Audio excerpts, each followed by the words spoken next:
Hello बालक and बालिके, NEET crash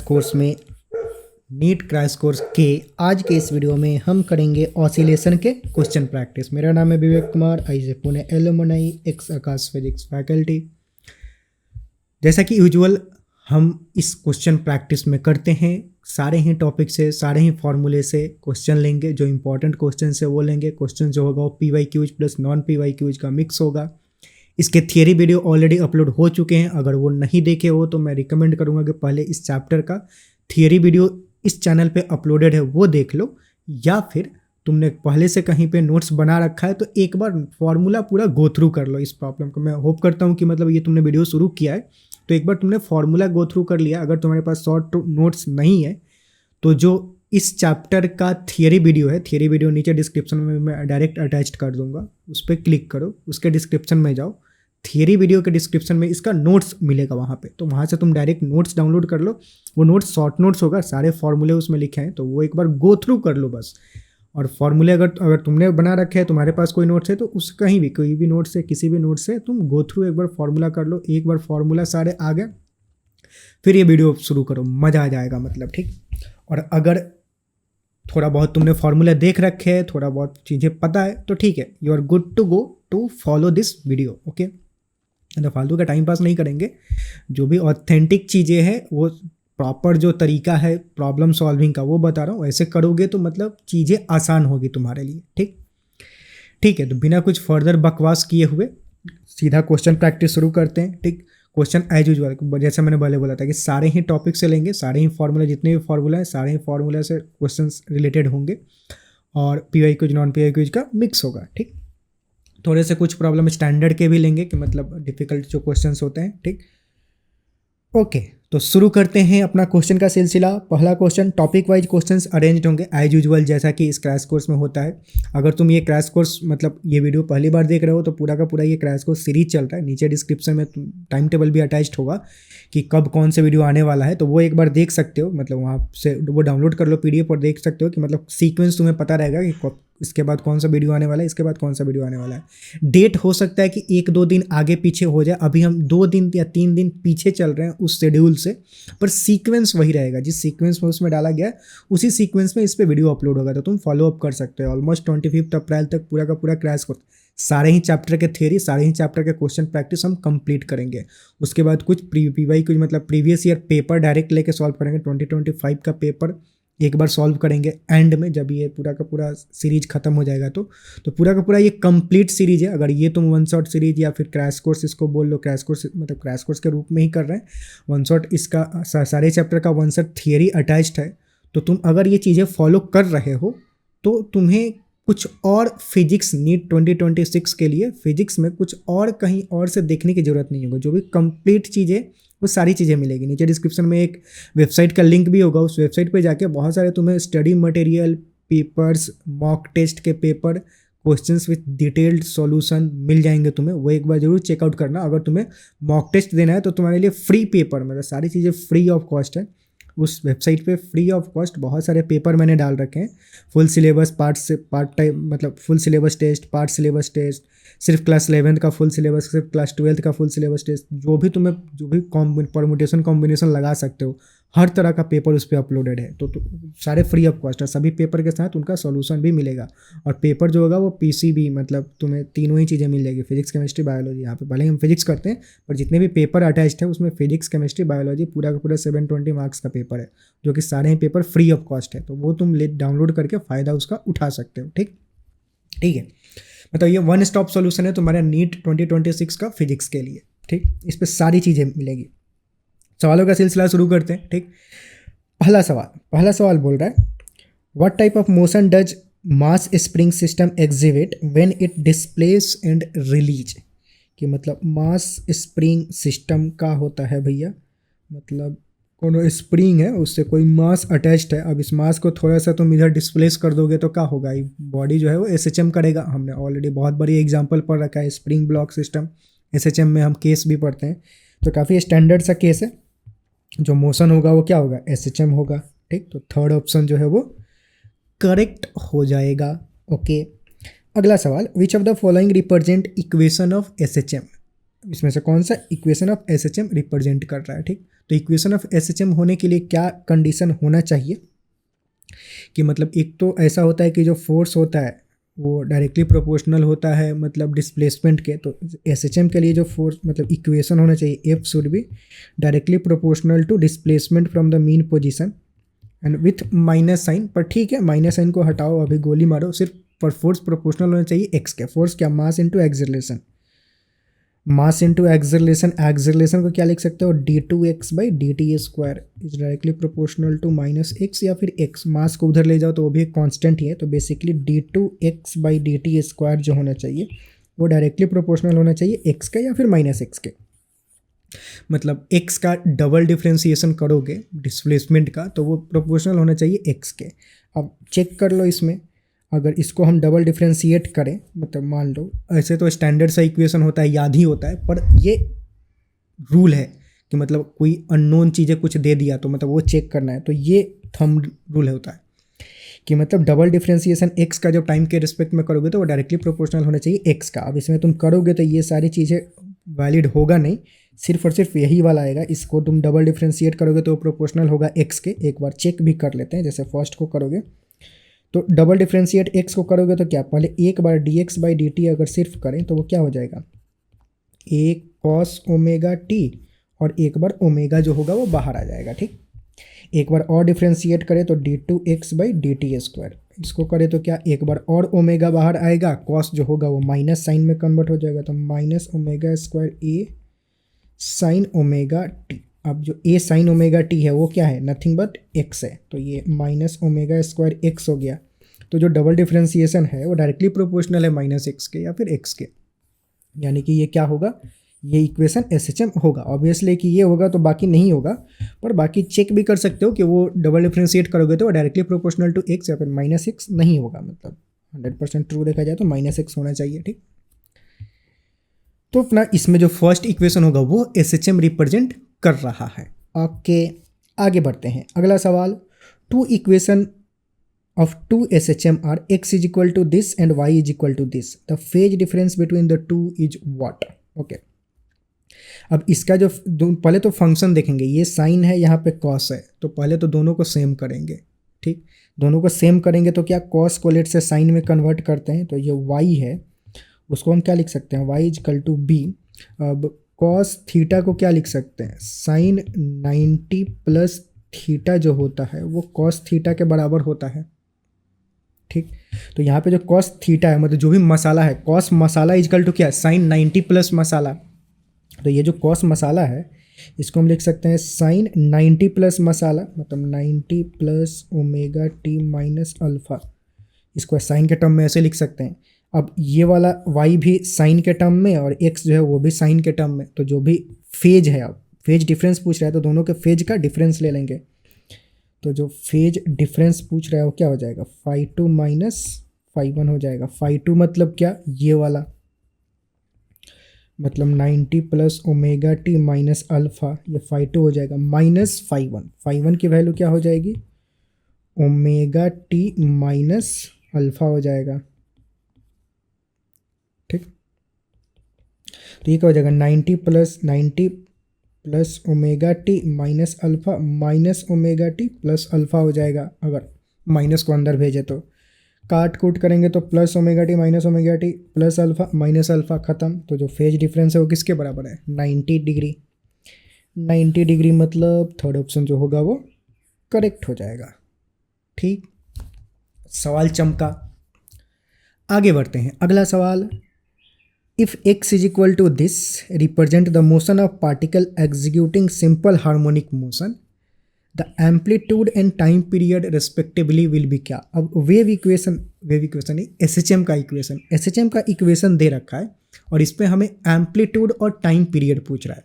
तो क्या होता है, इसका जो एम्पलीट्यूड होता है, यहाँ पे जो भी मसाला रहेगा, मतलब साइन के बाहर जो भी इधर खोपचे में रहता है यहाँ पे, वो क्या होता है, एम्पलीट्यूड होता है। तो इसका डायरेक्ट एम्पलीट्यूड तुम क्या लिख सकते हो, amplitude is equal to 5। Unit क्या होगा, यहाँ पे मीटर में दे रखा है तो ये 5 मीटर होगा। ठीक, अच्छा, स्टैंडर्ड जो इक्वेशन होता है वो क्या, sign omega T plus theta होता है। जो SHM का स्टैंडर्ड इक्वेशन होता है वो क्या होता है, x is equal to a sine omega T plus theta, ऐसा कुछ होता है। जो टी का कोएफिशिएंट होता है वो ओमेगा होता है, यहाँ पे टी का कोएफिशिएंट क्या है, पाई, तो ओमेगा की वैल्यू यहाँ पे क्या है, पाई है, ठीक। तो यानी कि ओमेगा इज इक्वल टू क्या हो जाएगा, पाई। अब टाइम पीरियड कैलकुलेट हम कहाँ से, ओमेगा से कर सकते हैं। ओमेगा इज इक्वल टू क्या, 2 pi by T, 2 pi by capital T is equal to pi, pi pi cancel, capital T is equal to 2, time है तो वो सेकंड में ही रहेगा और एम्पलीट्यूड 5 मीटर रहेगा। तो एम्पलीट्यूड और टाइम पीरियड पूछ रहा है तो 5 मीटर और 2 सेकंड हो जाएगा, ठीक। अब इस पर देखोगे तो 5 2 2 बार दे रखा है, तो पर यहाँ पे सेंटीमीटर यूनिट दे रखा है, तो पर यूनिट क्या होगा, मीटर होगा, क्योंकि यहाँ पर चीज़ें मीटर में है।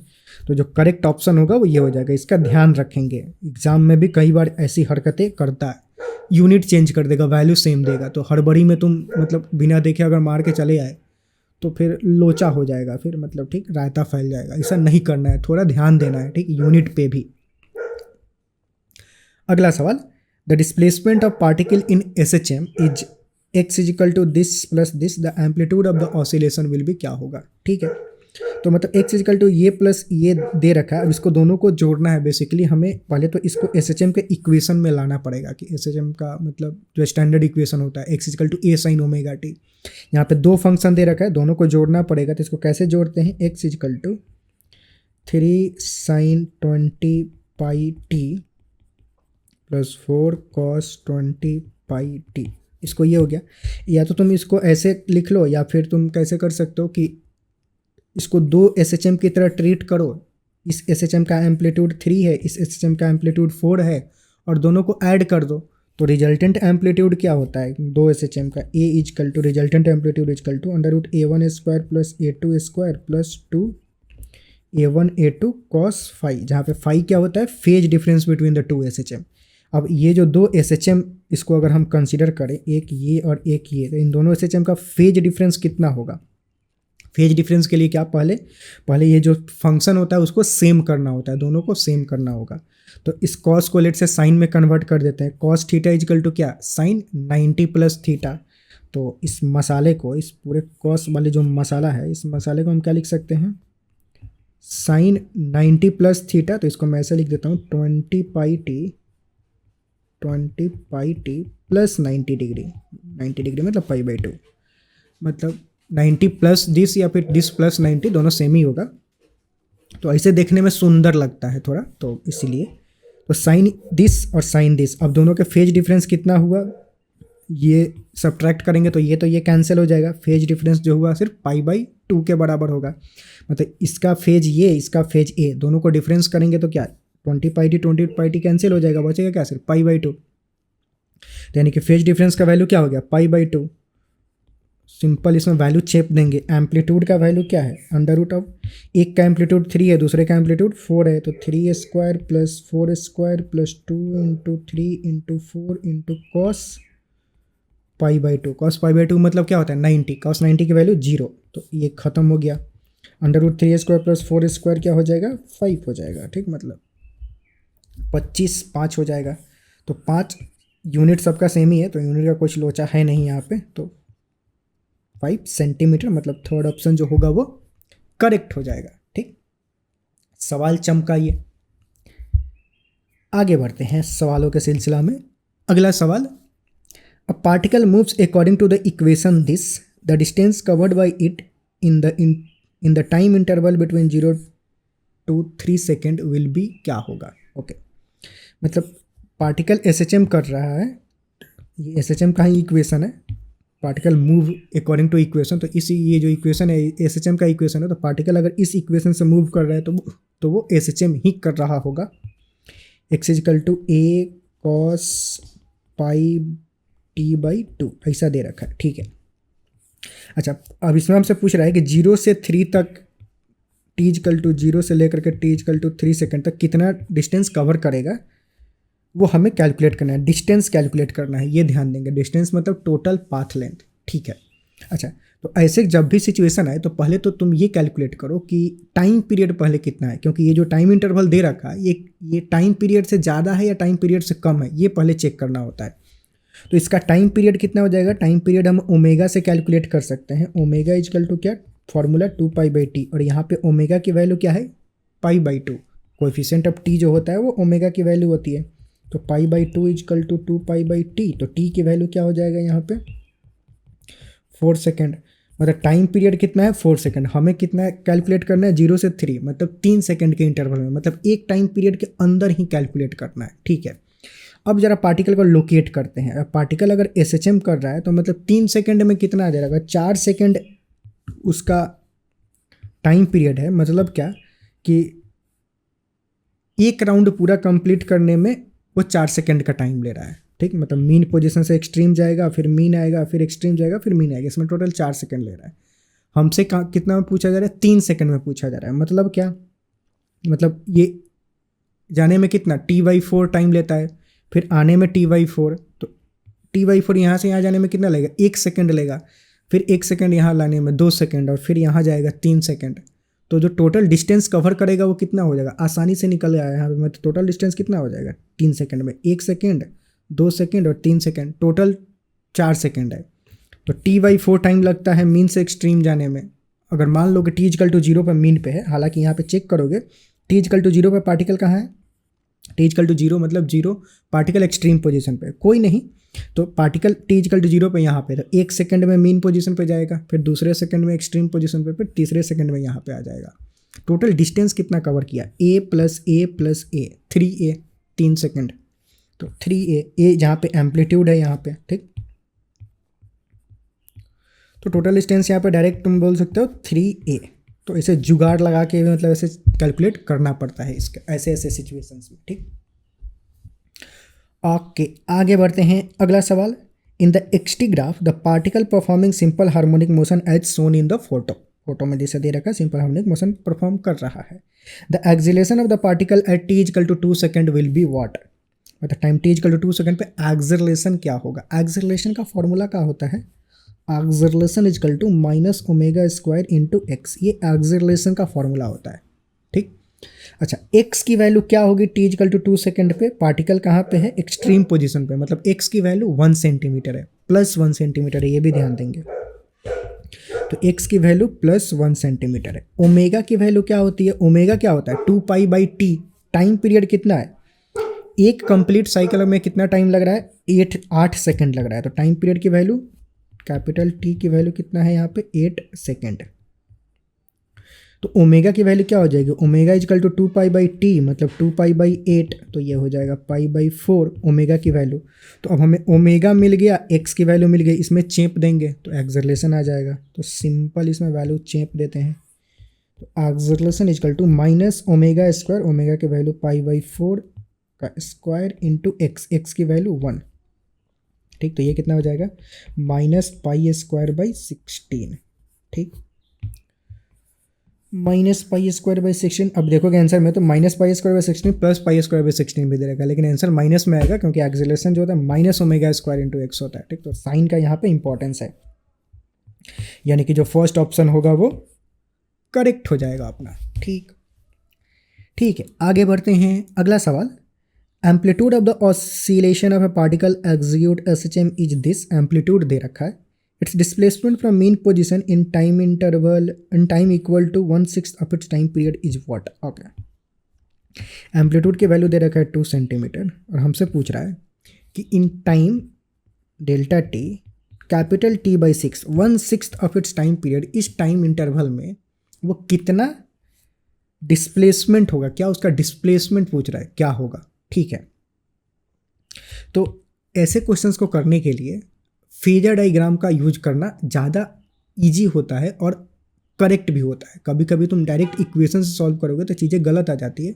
पर फेजर डायग्राम से सॉल्व करोगे तो चीज़ें हमेशा सही आती है। फेजर डायग्राम हमने थ्योरी वाले वीडियो में भी एक्सप्लेन कर रखा है। फेजर डायग्राम क्या होता है कि मान लो कि ऐसे कोई पार्टिकल जो है वो इस SHM में मूव कर रहा है, लेट्स ऐसे मूव कर रहा है इस एक्सिस पे, यहाँ मीन से एक्सट्रीम गया, मीन आया, एक्सट्रीम गया, मीन आया, ऐसे मूव कर रहा है।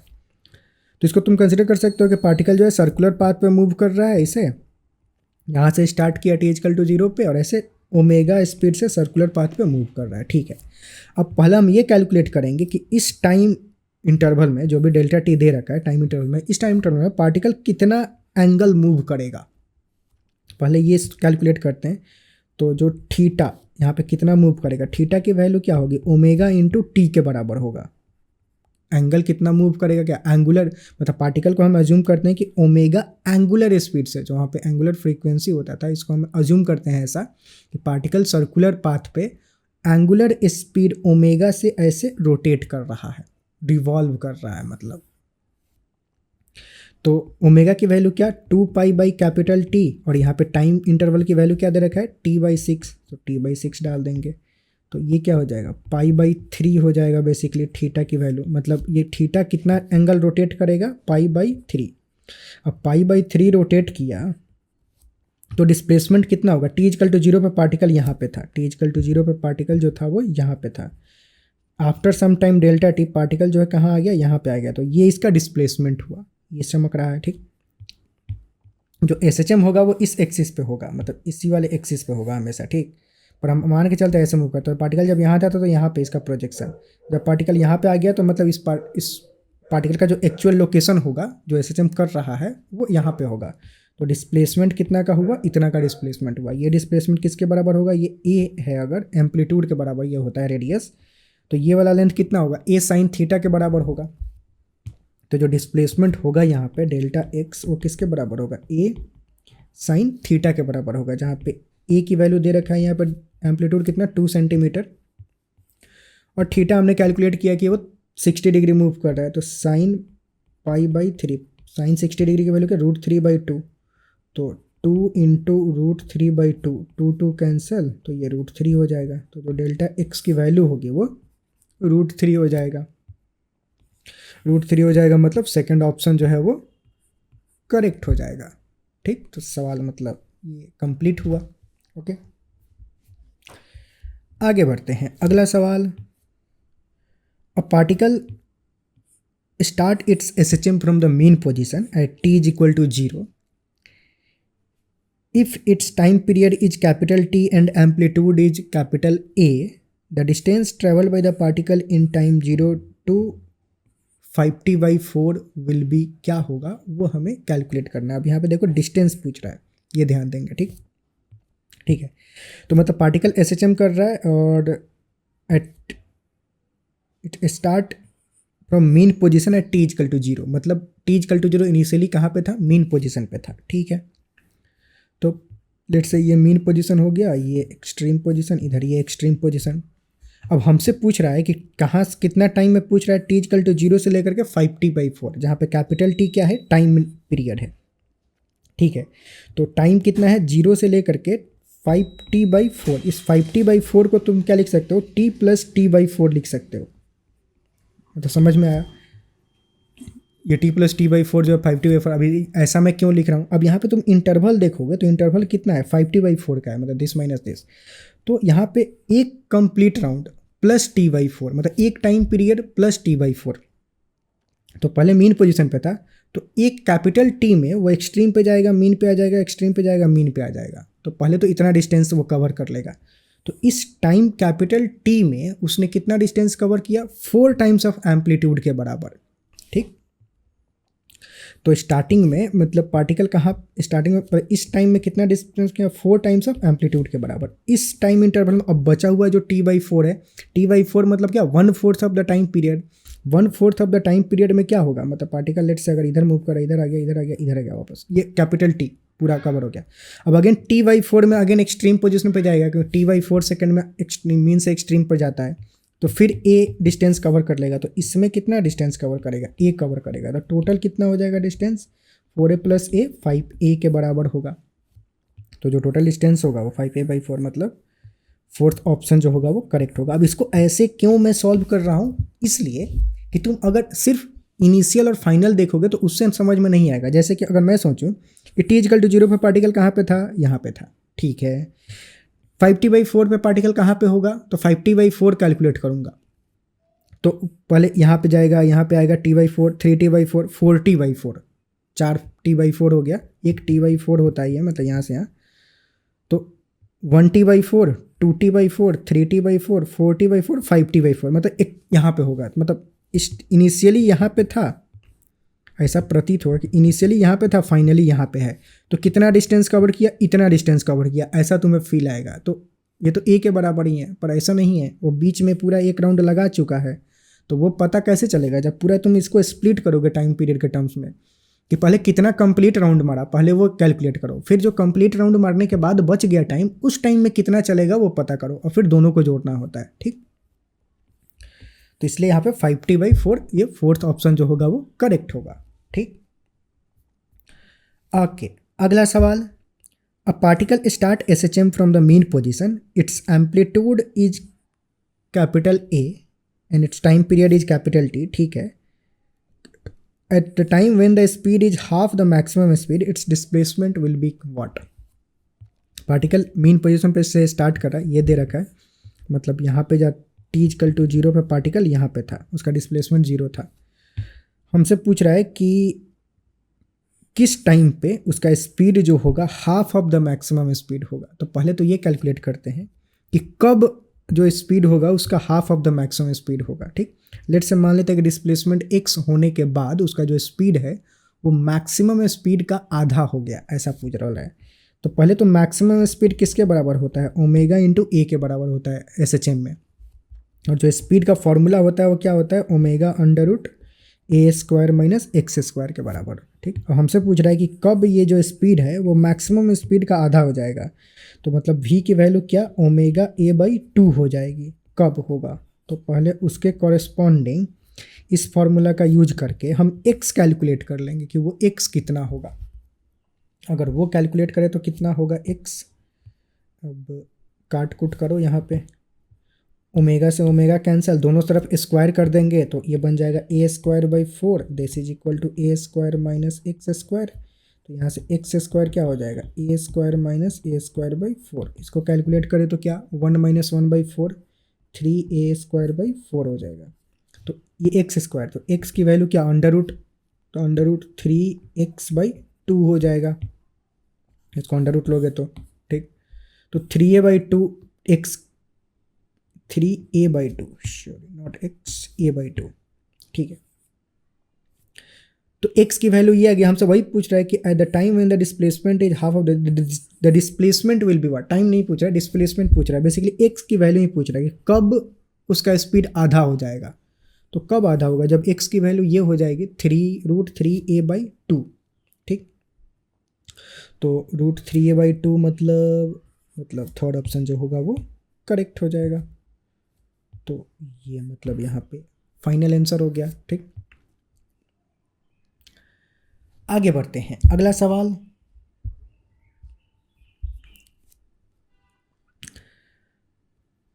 A spring is stretched by 5 centimeter by a force 10 Newton. The time period of the oscillation when the mass of 2 kg is suspended by it. Okay. बोल रहा है कि स्प्रिंग 5 सेंटीमीटर स्ट्रेच हुआ, तो जब उस पर 10 न्यूटन का फोर्स लगाया गया, तो यहाँ से हम स्प्रिंग कांस्टेंट कैलकुलेट कर सकते हैं। मतलब स्प्रिंग में जब डिस्प्लेसमेंट, स्प्रिंग फोर्स का फॉर्मूला क्या होता है, kx। अब यहाँ पे दे रखा है कि जब x की वैल्यू 5 सेंटीमीटर है, 5 सेंटीमीटर उसको SI यूनिट में कन्वर्ट करोगे तो 5/100 मीटर हो जाएगा, तो उस समय फोर्स की वैल्यू 10 न्यूटन है, ऐसा दे रखा है। तो इस इन्फॉर्मेशन का से हमें क्या मिल जाएगा, k मिल जाएगा, ये बेसिकली p/q है 2021 का। ये क्या हो जाएगा, 1000/5, ये 200 हो जाएगा, बेसिकली 200 न्यूटन पर मीटर। k की वैल्यू हो गई है। हमसे क्या पूछ रहा है कि the time period of the oscillation. तो टाइम पीरियड क्या होता है, स्प्रिंग मास सिस्टम में, किसी भी स्प्रिंग मास सिस्टम में जो टाइम पीरियड का फॉर्मूला होता है वो डायरेक्ट याद रखना है, t = क्या, 2π√m/k। किसी भी स्प्रिंग मास सिस्टम में, वो चाहे स्प्रिंग ऐसे अटैच्ड हो या फिर ऐसे अटैच्ड हो, मतलब स्प्रिंग ऐसे लटकाया गया है वर्टिकली, या कुछ तिरछा पे ऐसे कराया जा रहा है, कैसे भी कराया जाए, अगर स्प्रिंग मास सिस्टम है तो उसका टाइम पीरियड का फॉर्मूला यही होगा। ठीक, अब यहाँ पे टाइम पीरियड हमसे पूछ रहा है, k की वैल्यू हमने कैलकुलेट कर लिया, मास की वैल्यू यहाँ पे दे रखा है, तो सिंपल वैल्यू पुट कर देते हैं। टाइम पीरियड 2π√m/k, m की वैल्यू 2 और k की वैल्यू अभी हमने कैलकुलेट किया 200, तो ये क्या हो जाएगा 100 मतलब 1/10, तो 2π/10 हो जाएगा।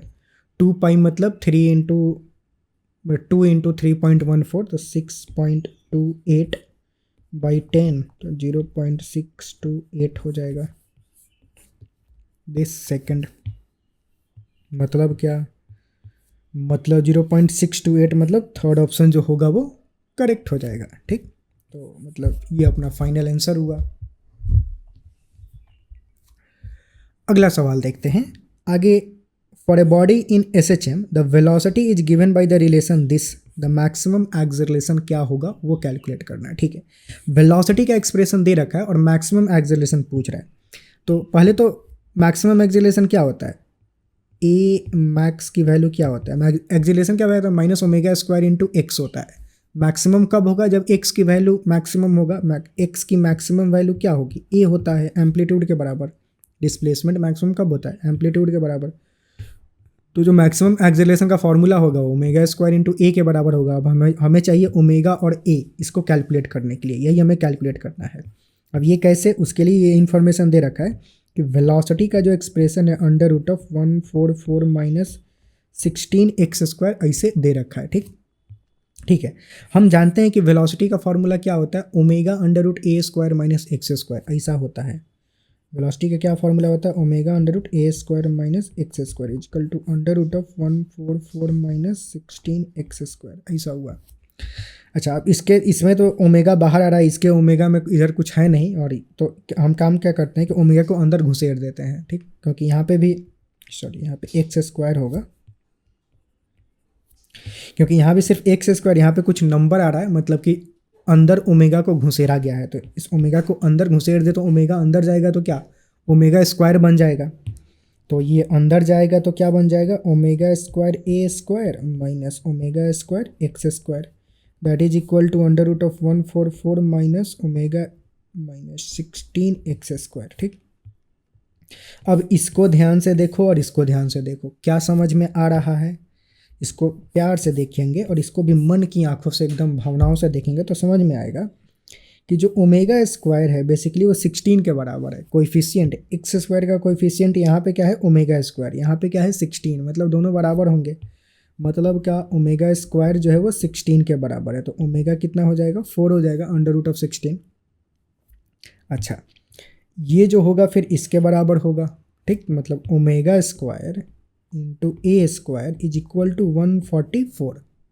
ओमेगा स्क्वायर की वैल्यू कितना है, 16, तो इसकी वैल्यू अगर यहाँ पे 16 हम डाल दें, 16 into A square is equal to 144, तो ए स्क्वायर की वैल्यू क्या हो जाएगी, 144/16, ये 9 टाइम्स में हो जाएगा। तो ए स्क्वायर की वैल्यू 9, तो ए की वैल्यू क्या हो जाएगी, 3।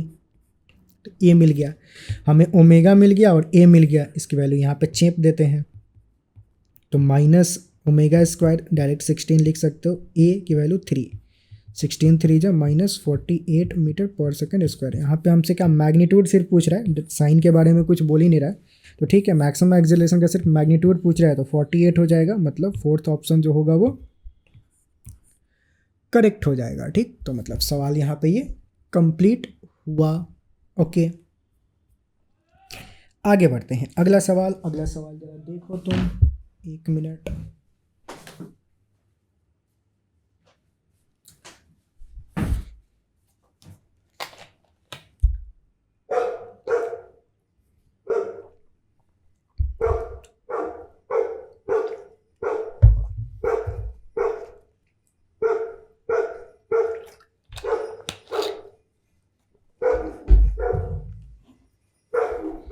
ठीक है,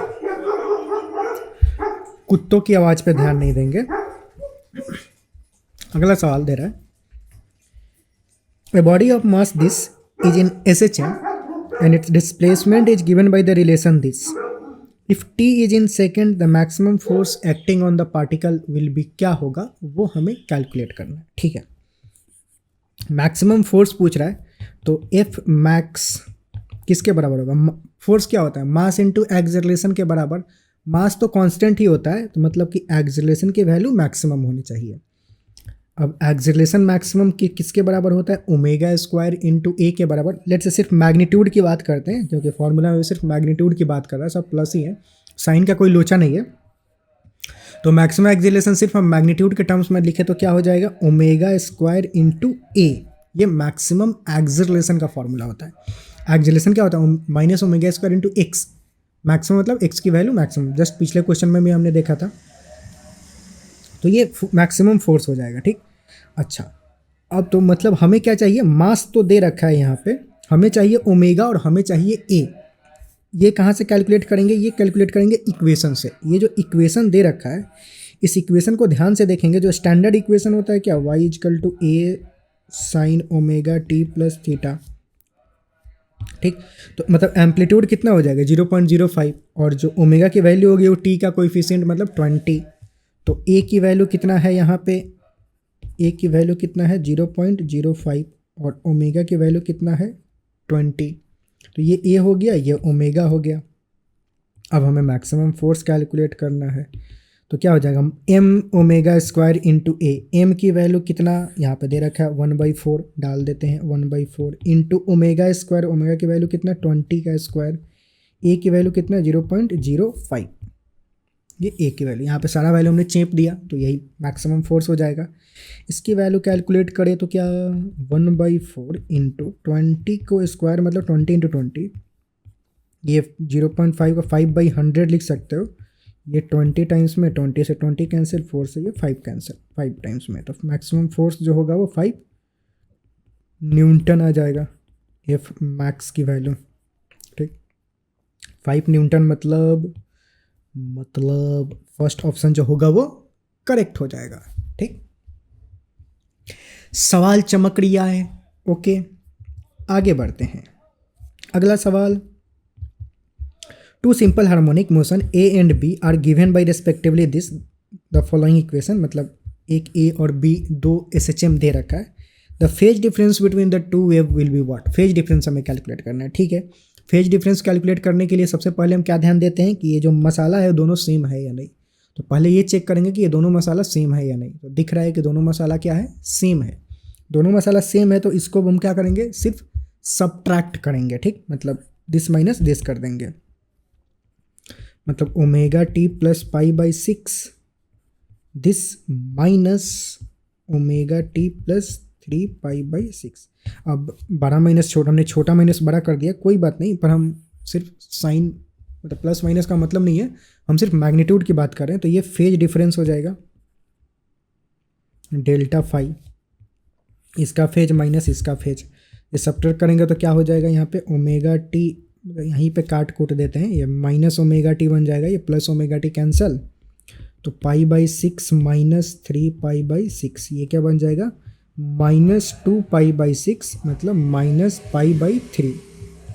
अब यहाँ पे माइनस इसलिए आ रहा है क्योंकि हमने छोटे को बड़े में से घटा दिया। अगर दिस माइनस दिस करते तो प्लस आता, तो वो साइन का कोई लोचा नहीं है, ऐसा नहीं कुछ गलत हो गया। हमें सिर्फ मैग्नीट्यूड से मतलब है, तो मैग्नीट्यूड कितना होगा π/3। फेज डिफरेंस कितना है π/3। फेज डिफरेंस में बेसिकली हम मॉड ही लेते हैं, यहाँ पे मॉड डाल देते हैं कि हमें सिर्फ मैग्नीट्यूड से मतलब होता है।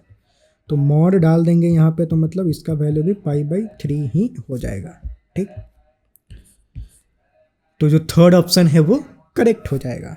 ओके, अगले सवाल की तरफ प्रस्थान करते हैं। अगला सवाल, a particle is subjected to 2 SHM, x1 is equal to this and x2 is equal to this. The resultant SHM will have amplitude of what? Okay, announcement पे ध्यान नहीं देंगे। ओके, सो साइन, पहले तो 2 SHM को मतलब सुपरिम्पोज किया जाए, मतलब दोनों को एक ही या फिर एक ही पार्टिकल पर 2 SHM डाल दिया जाए, तो उसका जो रिजल्टेंट SHM होता है और जो उस रिजल्टेंट SHM का जो रिजल्टेंट एम्पलीट्यूड होता है, वो रिजल्टेंट एम्पलीट्यूड का फॉर्मूला क्या होता है, A resultant is equal to √of A1 square plus A2 square plus 2A1 A2 cos theta, ये होता है फॉर्मूला। अब यहाँ पे जो थीटा है वो कॉस थीटा या कॉस फाई कुछ भी लिख सकते हो। बेसिकली ये फेज डिफरेंस है, दोनों के बीच का फेज डिफरेंस है। फेज डिफरेंस के लिए क्या, दोनों इक्वेशन को देखेंगे, ट्रिग्नोमेट्रिक फंक्शन दोनों का सेम है, तो फेज डिफरेंस के लिए डायरेक्ट सब्ट्रैक्ट कर देंगे दोनों को। अगर दिस माइनस दिस करे तो क्या हो जाएगा, मतलब omega t minus 5/4 minus omega T अगर करे तो ओमेगा टी कैंसिल हो जाएगा। जो फेज डिफरेंस होगा वो क्या, सिंपल π/4 के बराबर होगा। मतलब यहाँ पे जो थीटा हमने फेज डिफरेंस बोला है वो क्या π/4 के बराबर होगा। थीटा या फाई कुछ भी रिप्रेजेंट किया जाता है, यहाँ पे हमने थीटा ले लिया, ठीक है।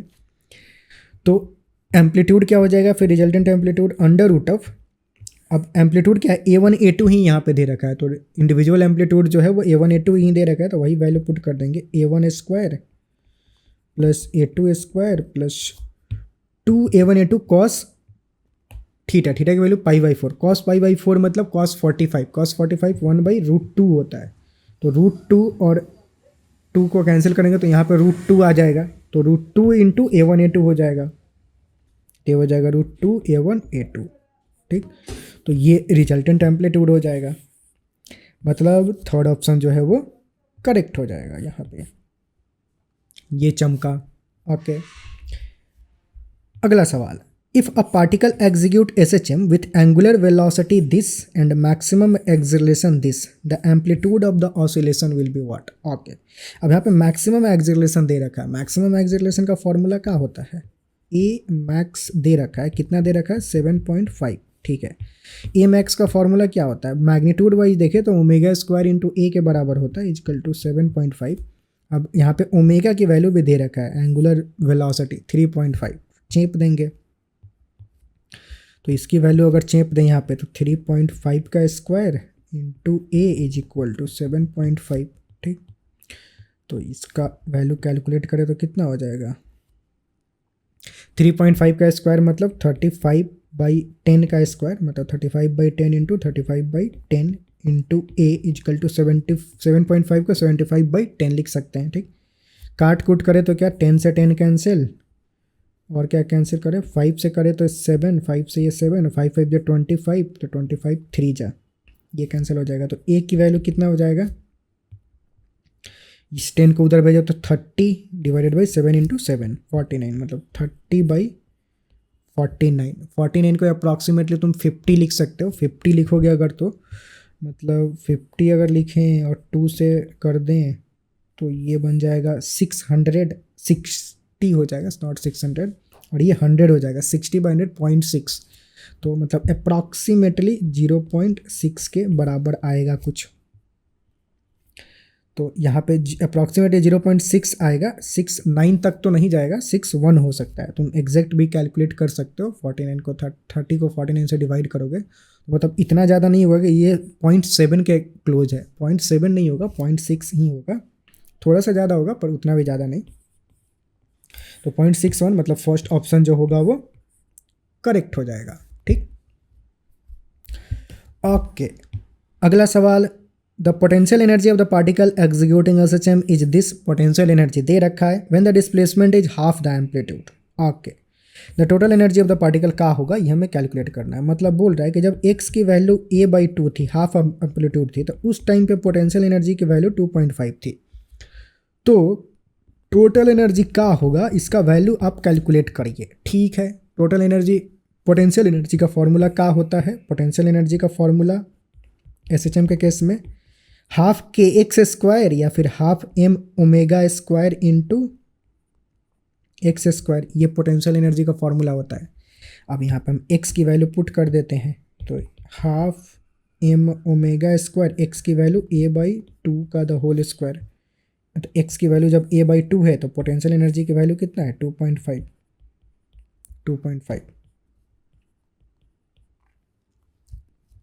ठीक, ये क्या हो जाएगा, half m omega square a square into 1/4 हो जाएगा, ये 1/2 का स्क्वायर, 2 का स्क्वायर मतलब 1/4 हो जाएगा, 1/4, 4 को अगर इधर भेज दें तो वो क्या हो जाएगा, इस 4 जो मसाला इसको इधर मल्टीप्लाई में भेजे तो 2.4 इंटू 4।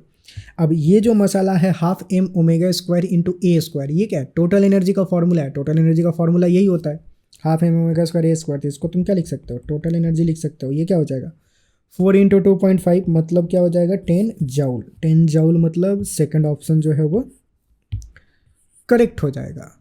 ठीक, तो सवाल यहाँ पे ये कंप्लीट हुआ।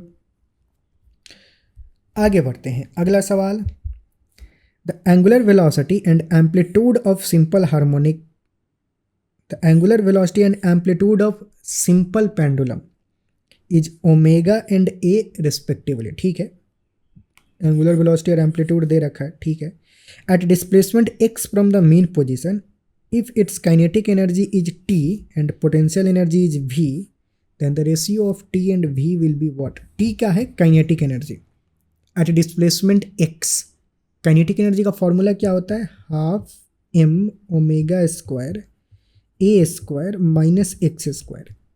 ये होता है काइनेटिक एनर्जी का formula at a displacement X in case of S H M. Potential energy का फॉर्मूला क्या होता है, जो कि वी है यहाँ पे, half M omega square into X square. ये पोटेंशियल एनर्जी का फॉर्मूला होता है। हमसे क्या पूछ रहा है कि टी टू वी मतलब टी बाई वी का वैल्यू क्या होगा। तो टी बाई वी का वैल्यू क्या होगा, सिंपल डिवाइड कर देते हैं, इसको और इसको डिवाइड कर देते हैं।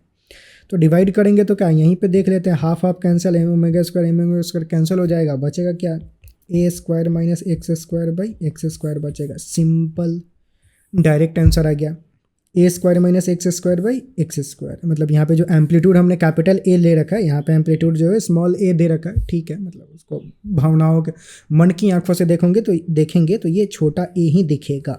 तो यहाँ पे ये फोर्थ वाला ऑप्शन जो है वो मैच हो रहा है, तो ये करेक्ट हो जाएगा। ओके, आगे देखते हैं, आगे बढ़ते हैं। अगला सवाल बोल रहा है, a particle start simple harmonic motion from the mean position से शुरू कर रहा है। If its amplitude is this and total energy is E, okay.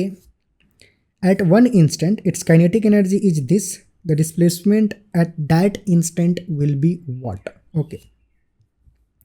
यहाँ पे दे रखा है टोटल एनर्जी ई है। टोटल एनर्जी का फॉर्मूला क्या होता है, हाफ एम ओमेगा स्क्वायर ए स्क्वायर। एम्पलीट्यूड जो है यहाँ पे ए दे रखा है, तो ठीक है, उसको ए ही बोल देते हैं, ठीक। बोल रहा है कि at one instant its kinetic energy is this, the displacement at that instant, मतलब उस मोमेंट पे एक्स की वैल्यू क्या होगा जब काइनेटिक एनर्जी इतना होगा, ठीक है। तो जो काइनेटिक एनर्जी का वैल्यू दे रखा है यहाँ पे, कितना दे रखा है, 3E/4। और काइनेटिक एनर्जी का फॉर्मूला क्या होता है, हाफ एम ओमेगा स्क्वायर ए स्क्वायर माइनस एक्स स्क्वायर। ये काइनेटिक एनर्जी का फॉर्मूला होता है, ठीक। और उसकी वैल्यू ये दे रखा है, ठीक है। और यहाँ पे ई क्या है, टोटल एनर्जी। अब टोटल एनर्जी का फॉर्मूला क्या होता है वो जरा चेप दें, तो 3/4 of total energy. Total energy कितना, हाफ एम ओमेगा स्क्वायर ए स्क्वायर, ये होता है। So that is equal to half M omega square A square minus X square, ऐसा बन गया ये। अब यहाँ से काट कूट करें, half half cancel, M M cancel, omega square cancel, बचा क्या, बचा 3A² इज इक्वल टू, अब यहाँ पे स्मॉल ए लिखेंगे, एम्पलीट्यूड जो है वो स्मॉल ए हमने ले रखा है, तो ठीक है, ए स्क्वायर माइनस एक्स स्क्वायर। तो एक्स स्क्वायर क्या हो जाएगा, इस मसाले को मतलब इधर लेके आएँ, इस मसाले को उधर लेके जाएँ, तो ए स्क्वायर माइनस 3A²/4, ये कितना हो जाएगा, ए स्क्वायर कॉमन ले लें तो 1 - 3/4 1/4 हो जाएगा, मतलब A²/4। तो एक्स स्क्वायर की वैल्यू ये आ गई, तो एक्स की वैल्यू क्या हो जाएगी, A/2 हो जाएगा, प्लस माइनस A/2। लेकिन यहाँ पे प्लस माइनस के टर्म्स में दे ही नहीं रखा है, मतलब एक्स स्क्वायर इजकल टू अगर A²/4, तो एक्स की value plus A/2 minus A/2 दोनों ही हो सकता है, ठीक। लेकिन यहाँ पे वैल्यू सिर्फ प्लस में दे रखा है, तो हम सिर्फ प्लस वाला वैल्यू लेंगे, मतलब सेकेंड वाला ऑप्शन जो होगा वो करेक्ट हो जाएगा, ठीक। ओके, आगे बढ़ते हैं। सवाल जो है मतलब मोस्टली इजी है, सिर्फ फॉर्मूला अगर तुम्हें याद है तो मतलब चीज़ें सॉल्व कर सकते हो इजीली, ठीक। बहुत ज़्यादा परेशानी नहीं आएगा फॉर्मूला अगर पता है तो।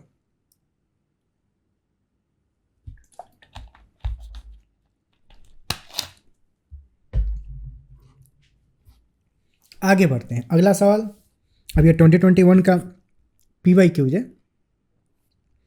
A body executing simple harmonic motion with frequency n, the frequency of potential energy will be what? Okay. अच्छा, अगर पोटेंशियल एनर्जी का फोटो बनाए कैसा बनता है, मतलब टोटल एनर्जी फिर एनर्जी वर्सेस डिस्प्लेसमेंट का अगर फोटो याद होगा कैसा होता है, एक ऐसे होता था और एक ऐसे होता था उल्टा। ये जो होता था वो पोटेंशियल एनर्जी और ये होता था काइनेटिक एनर्जी, ठीक।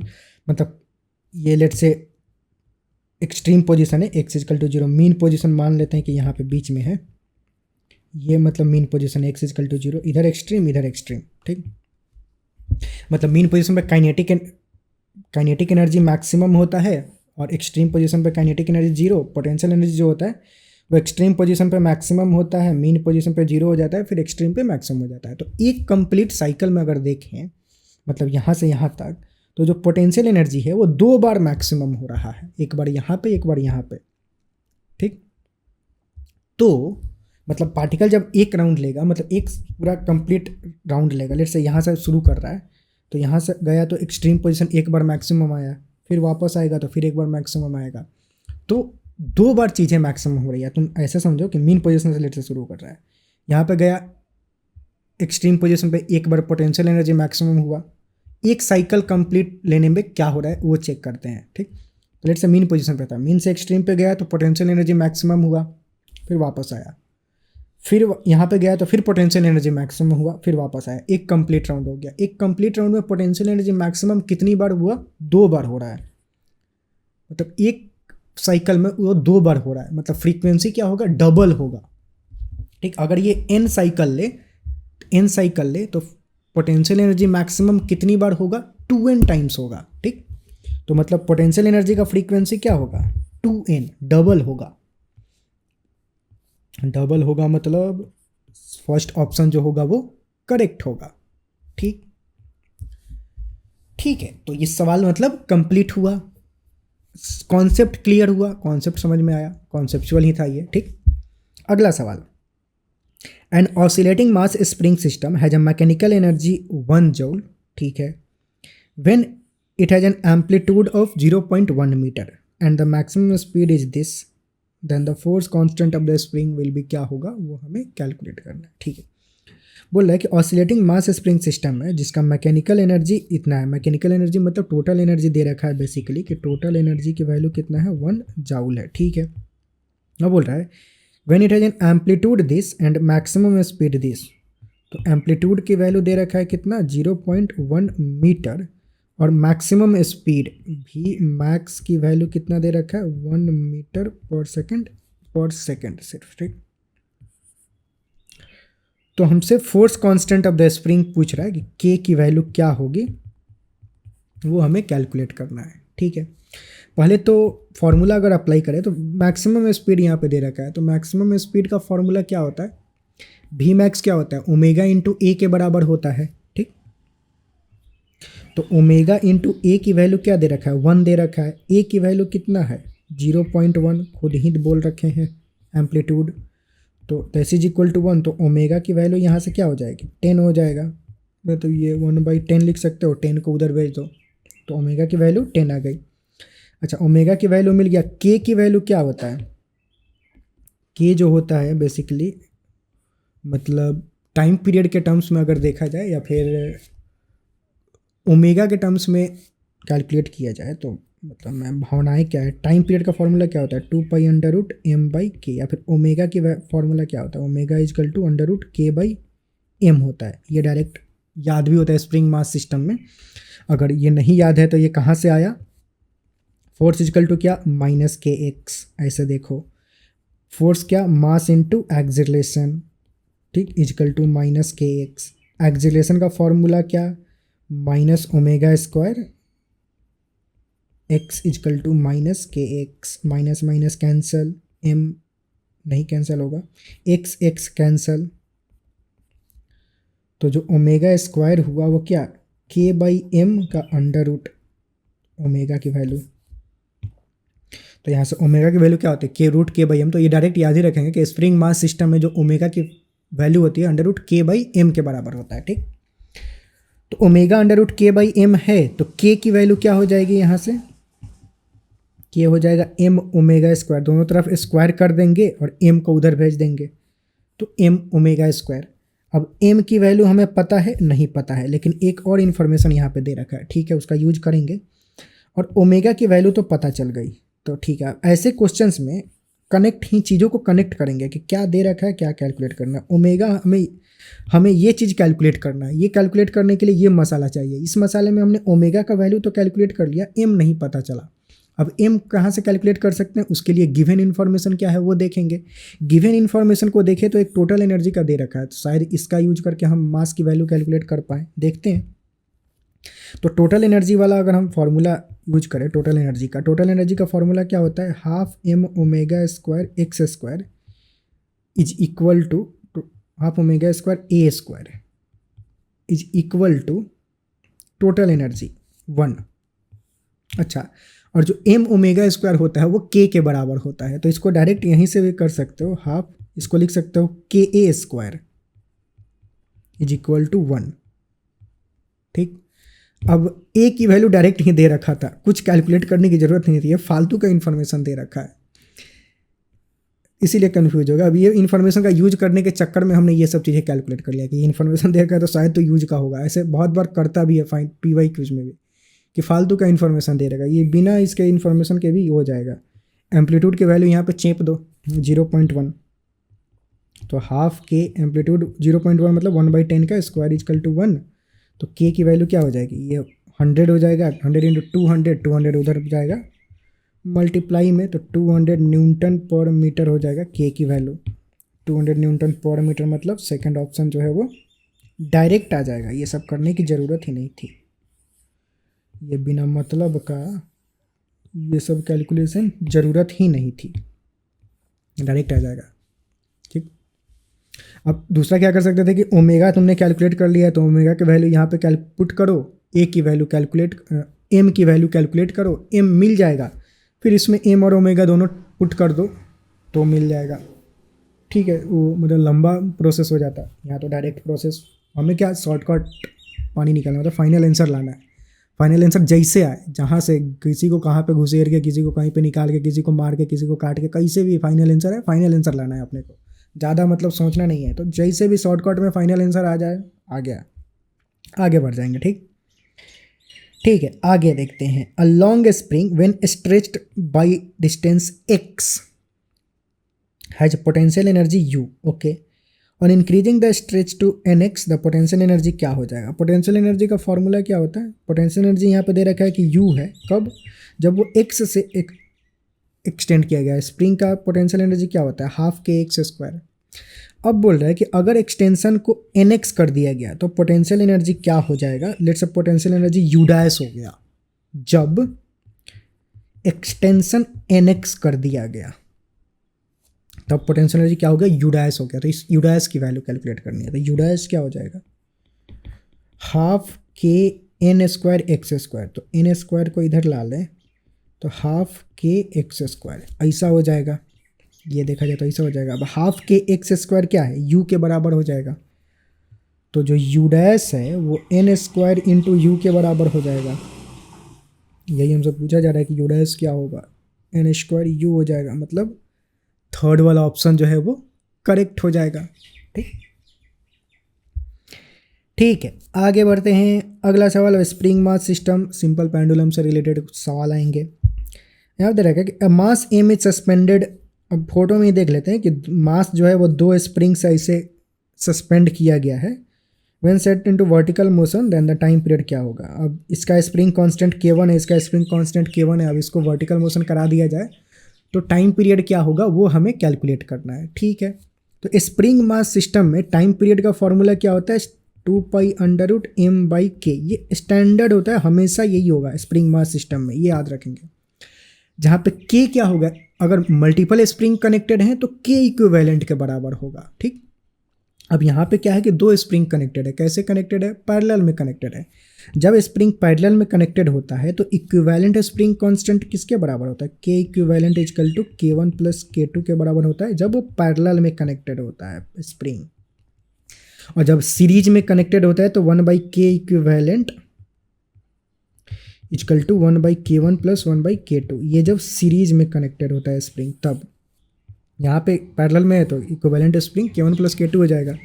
तो यहाँ पे जो k की वैल्यू है वो क्या डाल देंगे, k1 प्लस k2 डाल देंगे। तो जो टाइम पीरियड होगा, टाइम पीरियड वो क्या हो जाएगा, 2π√m/k equivalent which is k1 plus k2। मतलब फोर्थ ऑप्शन जो है वो करेक्ट हो जाएगा। फोर्थ ऑप्शन मतलब ये वाला ऑप्शन करेक्ट हो जाएगा। ओके, तो ये सवाल मतलब कंप्लीट हुआ। ठीक, सवाल चमक रहा है।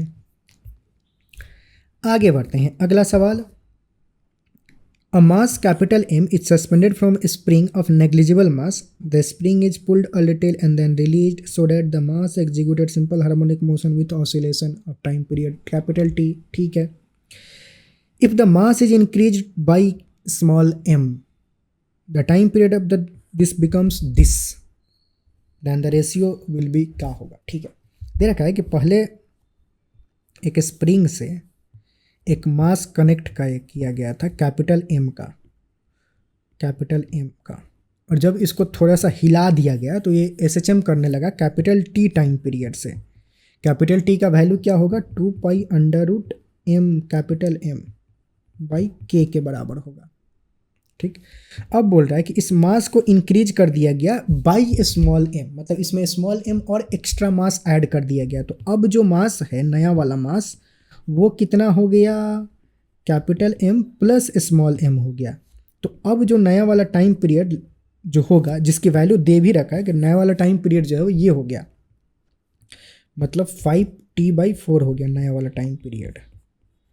तो नया वाला टाइम पीरियड का फॉर्मूला ये क्या है, टाइम पीरियड ही है बेसिकली, इसको टी डैश बोल सकते हो. तो अब टाइम पीरियड का फॉर्मूला क्या हो जाएगा, टाइम पीरियड का फॉर्मूला तो सेम ही रहेगा, 2π√m/k. लेकिन अब m जो है वो क्या बन चुका है, capital M plus small m बन चुका है बाई के. तो हमसे पूछ रहा है ये small m by capital M की वैल्यू. ठीक है. तो अपने पास दो इक्वेशन आया, दोनों को क्या करें, बोलो क्या विचार है, क्या किया जाए इनके साथ, क्या सलूक किया जाए. दोनों को डिवाइड कर देते हैं सिंपल, तो मतलब काट कुट खत्म हो जाएगा. या फिर t की वैल्यू इसमें ये चेप देते हैं लेट से, वो ज़्यादा अच्छा रहेगा, चेप देते हैं. तो 5/4 और कैपिटल T की वैल्यू यहाँ से अगर इसमें चेप दें तो ये क्या हो जाएगा, 2π capital M/K, that is equal to 2π capital M plus small m/K. Okay. काट कुट करें तो 2π से 2π कैंसिल, K से √K कैंसिल, अब कुछ नहीं बचेगा. तो ये अंडर को हटाने के लिए स्क्वायर कर देते हैं दोनों तरफ, तो ये बन जाएगा 25/16 capital M is equal to capital M plus small m. इस कैपिटल M को उधर भेजे तो डिवाइड में जाएगा, तो बन जाएगा 25/16 is equal to capital M plus small m by capital M.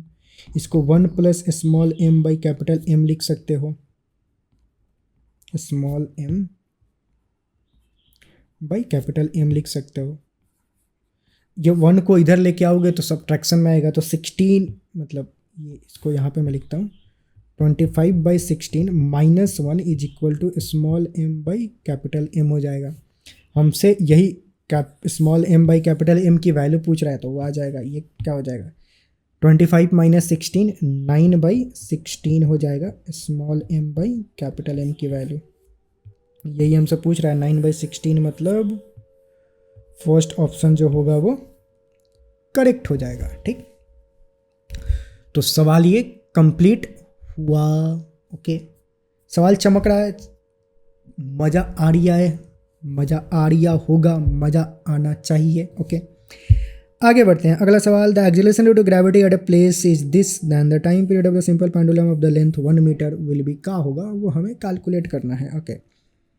Acceleration due to gravity g की वैल्यू दे रखा है, कितना, जी की वैल्यू दे रखा है π². ओके. टाइम पीरियड पूछ रहा है, लेंथ दे रखा है, सिंपल पेंडुलम का लेंथ दे रखा है 1 मीटर. अब सिंपल पेंडुलम का टाइम पीरियड का फॉर्मूला क्या होता है, time period is equal to 2π√L/g के बराबर होता है. ये सिंपल पेंडुलम का टाइम पीरियड का फॉर्मूला होता है. एल की वैल्यू दे रखा है, जी की वैल्यू दे रखा है, क्या करें, चेप देते हैं जी की वैल्यू और एल की वैल्यू. तो 2π/L की वैल्यू 1, जी की वैल्यू π². तो बाहर क्या आएगा, पाई. तो 2π/π कैंसल, 2 सेकेंड हो जाएगा. तो जो टाइम पीरियड होगा वो 2 सेकेंड, मतलब थर्ड ऑप्शन जो होगा वो करेक्ट हो जाएगा. ठीक. तो सवाल ये कंप्लीट हुआ. ओके. अगला सवाल देखते हैं. कुछ सवाल बचा हुआ है, हिम्मत बनाए रखेंगे. 1 2 3 4 5 6 7, बहुत सारे 6-7 सवाल आए भी है. हिम्मत बनाए रखेंगे. ठीक. और हिम्मत के साथ आगे बढ़ेंगे. ओके.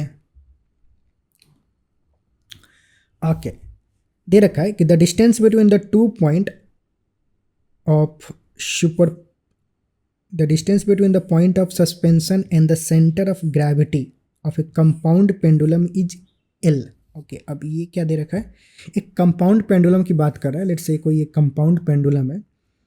अब ये let's say point of suspension है, यहाँ पे कांटी ठोक के इसको ऐसे इस पॉइंट के अलॉन्ग ऐसे हिलाया जा रहा है, ठीक। और सेंटर ऑफ ग्रेविटी मान लेते हैं कि यहाँ पे होगा, तो ये सेंटर ऑफ ग्रेविटी हो गया, ये पॉइंट ऑफ सस्पेंशन हो गया। इन दोनों के बीच का जो डिस्टेंस है वो दे रखा है L. Okay, and the radius of gyration about horizontal axis through centre of mass is K. अच्छा, इस सेंटर ऑफ मास या सेंटर ऑफ ग्रेविटी दोनों सेम ही है होता है, तो इस सेंटर ऑफ मास के अबाउट जो radius of gravity, radius of gyration है, not radius of gravity, radius of gyration, उसकी वैल्यू दे रखा है के, ठीक है। तो इसका टाइम पीरियड क्या होगा इस कंपाउंड पेंडुलम का, वो हमें कैलकुलेट करना है। सवाल पहले क्लियर, ठीक। अच्छा, कंपाउंड पेंडुलम का जो टाइम पीरियड होता है उसका फॉर्मूला क्या होता है, उसका डायरेक्ट फॉर्मूला हमने देखा था, time period equal to 2π√I/mgl, ठीक। जहाँ पे आई क्या, सेंटर, आई क्या, moment of inertia about the point of suspension, जिस भी पॉइंट के अबाउट वो पेंडुलम रोटेट कर रहा है उस पॉइंट के अबाउट उसका moment of inertia by mgl। L क्या होता था, distance between point of suspension and centre of मास, यही होता था जो यहाँ पे एल दे रखा है, तो यही एल का वैल्यू होता था, ठीक। एम क्या, मास ऑफ द बॉडी, सिंपल है, जी एक्सीलरेशन ड्यू टू ग्रेविटी, ठीक है। तो एल तो पता है, ये भी पता है, ये सब कांस्टेंट ही है। आई कैलकुलेट करना है हमें, कैलकुलेट करना है आई की value about point of suspension. अच्छा, सेंटर ऑफ ग्रेविटी के अबाउट रेडियस ऑफ गाइरेशन दे रखा है, रेडियस ऑफ गाइरेशन दे रखा है, तो सेंटर ऑफ ग्रेविटी के about moment of, centre of gravity के अबाउट मोमेंट ऑफ इनर्शिया का फॉर्मूला क्या हो जाएगा, मोमेंट ऑफ इनर्शिया क्या होता है, I is equal to M into radius of gyration दे रखा है, तो डायरेक्ट एम के स्क्वायर हो जाएगा। रेडियस ऑफ गाइरेशन होता ही वही है कि टोटल मास को अगर उस पॉइंट पर रख दिया जाए तो मतलब रेडियस ऑफ गाइरेशन होता है कि रेडियस ऑफ गाइरेशन अगर दे रखा है तो m into radius of gyration का square is equal to moment of inertia, यही फॉर्मूला होता है। यहाँ पे सेंटर ऑफ मास के अबाउट रेडियस ऑफ गाइरेशन दे रखा है, तो m into radius of gyration का square is equal to moment of inertia about centre of mass, ठीक, moment of inertia about centre of mass. अच्छा, हमें इस एक्सिस के अबाउट, मतलब सेंटर ऑफ मास के अबाउट मोमेंट ऑफ इनर्शिया पता चल गया, हमें मोमेंट ऑफ इनर्शिया कैलकुलेट करना है पॉइंट ऑफ सस्पेंशन के अबाउट। तो उसके लिए क्या, पैरेलल एक्सिस थ्योरम लगा सकते हैं। पैरेलल एक्सिस थ्योरम क्या बोलता है कि I is equal to ICOM moment of inertia about centre of mass plus mx square, जहाँ पे x is what, the distance between the two axis. एक एक्सिस पॉइंट के अबाउट, पॉइंट ऑफ सस्पेंशन के about जा रहा है x axis, और जो दूसरा एक्सिस है वो सेंटर ऑफ मास के अबाउट, दोनों एक्सिस के बीच का डिस्टेंस l जो यहाँ पे दे रखा है वो x की वैल्यू l हो जाएगी यहाँ पे। तो जो मोमेंट ऑफ इनर्शिया होगा वो क्या हो जाएगा, I सेंटर ऑफ मास के अबाउट m के square plus m into x की वैल्यू l स्क्वायर। तो जो मोमेंट ऑफ इनर्शिया होगा m into K square plus l square के बराबर हो जाएगा। तो ये अपने को मोमेंट ऑफ इनर्शिया मिल गया, I की वैल्यू यहाँ चेप देंगे, तो बस इसका वैल्यू यहाँ पे अगर डाल दें तो इसकी वैल्यू क्या हो जाएगी, time period is equal to 2π√m into K square plus l square divided by mgl। m cancel हो गया, तो टाइम पीरियड क्या हो गया, 2π√k square plus l square by g into l हो जाएगा। तो ये अपना टाइम पीरियड हो जाएगा 2π√k square plus l square by lg, मतलब सेकेंड ऑप्शन जो होगा वो करेक्ट हो जाएगा, ठीक। तो सवाल ये कंप्लीट हुआ। ये अलग सवाल था, मतलब जितने भी पेंडुलम होते हैं हमने सिंपल पेंडुलम देख लिया, यहाँ पे कंपाउंड पेंडुलम भी देख लिया, तो मतलब चीज़ें इतना कवरअप, मतलब जितने भी फार्मूला हैं सारे फार्मूला का हम यूज करेंगे, इसलिए मतलब अलग अलग सारे पेंडुलम देख रहे हैं, ठीक। अगला दे रखा है कि if the mass of the bob of the mass of the bob in S simple pendulum, अब एस पता नहीं टाइपिंग मिस्टेक है कुछ, in simple pendulum is increased to thrice of its original mass and length is half to its original length, the new period of the oscillation is x by 2 times the original period, then the value of x will be what. अच्छा, सवाल का देखा, पहले तो simple pendulum की बात की जा रही है, ये 2024 का पीवाई क्यूज भी है। सिंपल पेंडुलम में टाइम पीरियड का फॉर्मूला क्या होता है पहले तो ये बताओ, 2π√L/g। ठीक है, अब बोल रहा है कि अगर सिंपल पेंडुलम में जो बॉब होता है, ठीक, उसका मास को अगर हम थ्राइस कर दें, 3 गुना बढ़ा दें। अब टाइम पीरियड में तो मास आता ही नहीं है, तो टाइम पीरियड मास से चेंज ही नहीं होगा। मास को तुम 3 टाइम्स कर दो, 4 टाइम्स कर दो, ना चेंज करो, 1000 गुना कर दो, टाइम पीरियड पे कोई फर्क नहीं पड़ेगा। ठीक, and length is made half to its original length. अच्छा, लेंथ चेंज कर रहे हो तब टाइम पीरियड चेंज होगा, तो लेंथ आधा कर दिया गया, तो new time period x/2 times हो गया। तो पहले तो लेंथ अगर आधा कर दिया जाए तो नया वाला टाइम पीरियड क्या होगा, पहले वो कैलकुलेट करते हैं। नया वाला टाइम पीरियड हम मान लेते हैं कि t' हो गया, तो t' की वैल्यू क्या हो जाएगी, 2π√, लेंथ क्या हो गया आधा, मतलब L/2 अब हो गया भाई जी। तो ये नया टाइम पीरियड हो जाएगा। अब बोल रहा है कि जो नया टाइम पीरियड है वो x/2 times of the original time period, मतलब t' is equal to x/2 times of t है, ये दे रखा है। तो x की वैल्यू क्या होगा वो हमें कैलकुलेट करना है। ठीक है, तो क्या करें, t और t' की वैल्यू चेप देते हैं इसमें। ठीक, तो t' की वैल्यू क्या, 2π√L/2g हो जाएगा, जो g2 है नीचे आ जाएगा, that is equal to x/2, time period क्या हो जाएगा, 2π√L/g के बराबर हो जाएगा। ये t की वैल्यू ये हो जाएगी। ठीक, तो अगर अब कैलकुलेट करें तो क्या हो जाएगा, 2π ये cancel, L cancel, G cancel हो जाएगा, तो बचेगा क्या, 1/√2 इज इक्वल टू x/2 हो गया।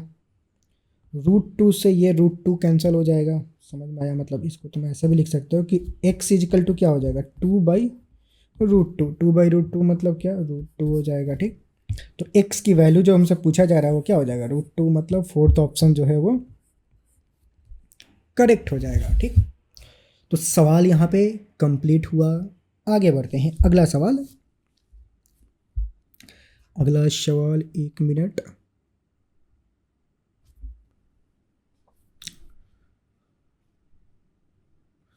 Okay, a spring of force constant K is cut into 2 parts whose length are in ratio 1:2। ठीक है, the new part are now connected parallel and a block of mass m is suspended at the end of the combined spring। the period of the oscillation of the block will be, क्या होगा। ठीक है, दे रखा है कि spring को 2 part में, एक स्प्रिंग था जिसका स्प्रिंग कांस्टेंट K था, और मान लो कि लेंथ जो था पहले L था, पहले टोटल लेंथ L था, कैपिटल L बोल देते हैं। अब बोल रहे हैं कि इसको 2 पार्ट में काट दिया गया, एक ऐसे और एक ऐसे, 1:2 में। तो इसका लेंथ क्या हो जाएगा, टोटल 1:2 मतलब 1 + 2 3, तो L/3 का 1 पार्ट, L/3 का 1 पार्ट ये L/3, और L/3 का 2 पार्ट मतलब 2L/3, इसका लेंथ 2L/3 हो जाएगा।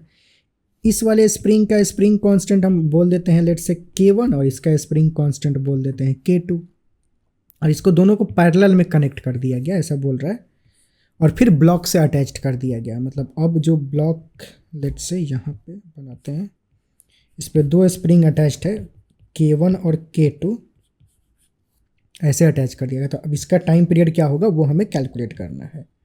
ठीक, अच्छा, टाइम पीरियड के लिए फॉर्मूला क्या होता है, 2π√m/k, जहाँ k जो होता है वो k इक्विवेलेंट के बराबर होता है। मतलब टाइम पीरियड का फॉर्मूला क्या होता है,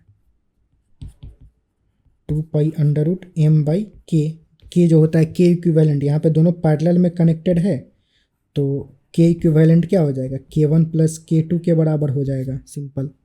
ठीक, तो टाइम पीरियड का फॉर्मूला ये हो जाएगा। लेकिन अब K1/K2 का वैल्यू क्या, K1 + K2 का वैल्यू क्या होगा। ठीक, मतलब यहाँ तो k के टर्म्स में दे रखा है, तो उसके लिए हम जानते हैं कि जो किसी भी स्प्रिंग में स्प्रिंग कांस्टेंट इनटू लेंथ जो होता है वो कांस्टेंट होता है। मतलब स्प्रिंग कांस्टेंट को लेंथ से मल्टीप्लाई करोगे तो वो कांस्टेंट वैल्यू होगा। तो अगर इस स्प्रिंग को इन 2 स्प्रिंग में कन्वर्ट किया गया है तो वही वाला फॉर्मूला अगर हम लगाएं कि पहले वाला स्प्रिंग कांस्टेंट इनटू पहले वाला लेंथ, ये L/3 मतलब कैपिटल L है यहाँ पे, पहले वाला स्प्रिंग कांस्टेंट इनटू पहले वाला लेंथ इज इक्वल टू नया वाला स्प्रिंग कांस्टेंट इनटू नया वाला length is equal to K1 L/3 हो जाएगा। ठीक, वही चीज़ इसमें लगाएं इन दोनों में, तो k इंटू एल जो होगा वो k2 इंटू 12/3 हो जाएगा। तो यहाँ से अपने को k1 की वैल्यू क्या मिल जाएगी, l और l कैंसिल, k1 जो होगा वो 3l के बराबर 3k के बराबर हो जाएगा। और इसका यूज करोगे तो k2 की वैल्यू क्या हो जाएगी, 3k/2 के बराबर हो जाएगा, l कैंसिल, k2 जो होगा 3k/2। तो k1 और k2 का वैल्यू अब हमें मिल गया। k1 और k2 के वैल्यू यहाँ पे चेप देंगे। तो पहले k1 k2 अलग ही कैलकुलेट कर लेते हैं।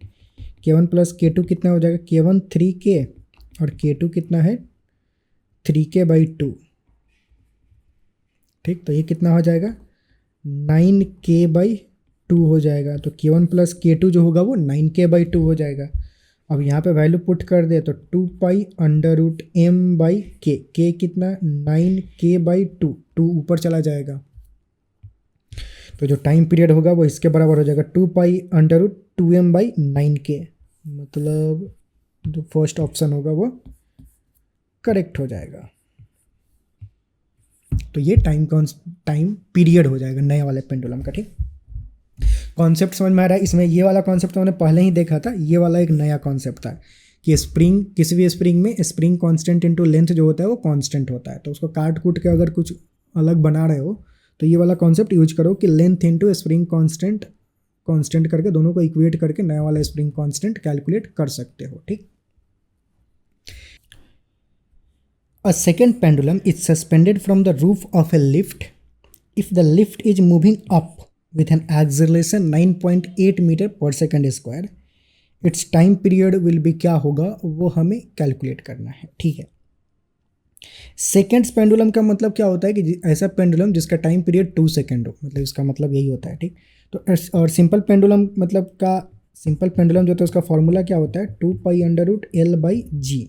ठीक, तो अगर लेंथ कुछ दे रखा होगा, लेट से L है, तो टाइम पीरियड अभी कितना है 2 सेकेंड, मतलब t की वैल्यू 2 सेकेंड, 2π√L/g। अब बोल रहा है कि अब इस पेंडुलम को एक लिफ्ट में रख दिया गया जो कि ऊपर की तरफ एक्सेलरेट कर रहा है 9.8 मीटर पर सेकेंड स्क्वायर से। मतलब जो लिफ्ट है वो ऊपर जा रहा है कितना एक्सेलरेशन से, 9.8, मतलब g के बराबर ही, g की वैल्यू भी 9.8 ही होता है, मतलब g से ऊपर जा रहा है। तो इस लिफ्ट के अंदर जो g इफेक्टिव होता है वो g इफेक्टिव क्या होता है, g a प्लस g के बराबर हो जाएगा। मतलब बेसिकली जब लिफ्ट वाला केस याद होगा कि जब लिफ्ट ऊपर जाता है तो अंदर जो g इफेक्टिव होता है वो g प्लस a हो जाता है। अगर लिफ्ट वहीं नीचे जा रहा है एक्सेलरेशन a से, तो लिफ्ट के अंदर जो g इफेक्टिव होता है वो g माइनस a के बराबर हो जाता है। ठीक, यहाँ पे ऊपर जा रहा है तो लिफ्ट के अंदर जो g इफेक्टिव होगा वो g प्लस a के बराबर हो जाएगा, जहाँ g acceleration due to gravity.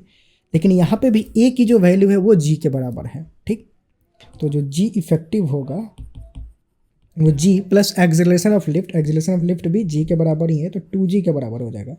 तो अब g इफेक्टिव 2g हो जाएगा। तो अब जो नया वाला टाइम पीरियड होगा इस लिफ्ट के अंदर, लेट से उसको नया टाइम पीरियड t' बोल देते हैं। नया वाला टाइम पीरियड किसके बराबर होगा 2π√L/g इफेक्टिव। g इफेक्टिव की वैल्यू क्या है 2g के बराबर है। तो अब नया वाला टाइम पीरियड जो होगा वो इसके बराबर होगा। ठीक, तो अब इसमें इसको ऐसे लिख सकते हो 2π√L/g, और जो 1/√2 है उसको बाहर खोपचे में ले लो, इस 2 को। उससे होगा क्या कि ये जो मसाला है वो इसी के बराबर है, वो ये 2 के बराबर है।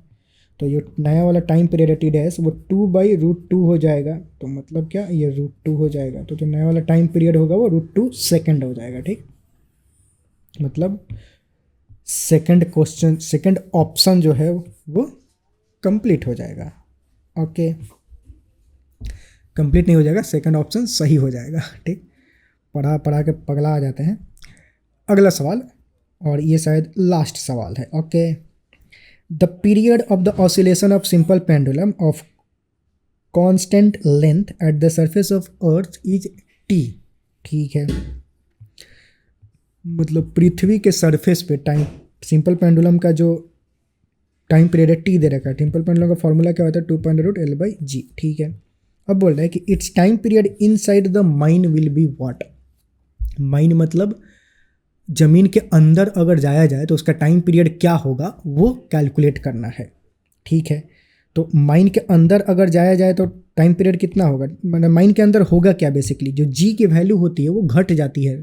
पृथ्वी के अंदर हम जाते हैं, जब हम पृथ्वी के अंदर जाते हैं लेट्स से डेप्थ डी पे, तो जो यहाँ पे जी होता है, जी डैश, वो जी इंटू 1 माइनस, ग्रेविटेशन में हमने पढ़ा था 1 माइनस डी बाई आर के बराबर होता है।